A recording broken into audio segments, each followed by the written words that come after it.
বকফুলের এই রেসিপিটা হয়তো সর্বপ্রথম ইউটিউবে আমিই দেখাচ্ছি। হ্যালো ভিউয়ার, সবাই ভালো আছে তো? আশা করি নিশ্চয়ই সবাই ভালো আছো। তো আজকে চলো একদম ফ্রেশ বকফুল দিয়ে একটা নতুন রেসিপি করে দেখাই, তাও মাছ দিয়ে।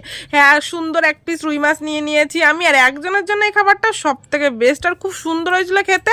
রিভিউটা আমি নিজেই দিচ্ছি, নিজে খেয়েছি, নিজে করেছি, তো রিভিউটা আমি নিজেই দিচ্ছি। তো ফ্রেশ বকফুল লাগবে, আর সুন্দর দেখে একটু সর্ষে বাটা লাগবে, আর এক পিস রুই মাছ, আর একটু মশলা হাতে করা, হলুদ গুঁড়ো আর স্বাদ মতন লবণ, সব কিছু সুন্দর করে সর্ষের তেল দিয়ে মাখিয়ে সুন্দর পাতায়, যে কোনো পাতায় হতে পারে, লাউ পাতা হতে পারে, তো আমার হাতের কাছে ছিল কুমড়ো পাতা, তো আমি কুমড়ো পাতাই করছি। তো আমার চ্যানেলে, কুকিং চ্যানেলে তোমাদের রান্নাগুলো কেমন লাগে কমেন্ট করতে কিন্তু একদমই ভুলবে না, আর নতুন হলে সাবস্ক্রাইব করবে, লাইক করতে কিন্তু ভুলো না। তো আজকে এই ছিল, আজকে কি বলবো, এই রেসিপিটার নাম এখন আমি ভাবিনি, তো তোমরা বলো এই রেসিপিটার নাম আমি কি দিতে পারি। তো বকফুল দিয়ে এই রেসিপিটা আজকে জাস্ট ফাটাফাটি হয়েছিল, মাছ আর বকফুলের এই রেসিপিটা। তো মেয়েকে খাইয়ে দিয়েছিলাম, খুব সুন্দর বলেছে।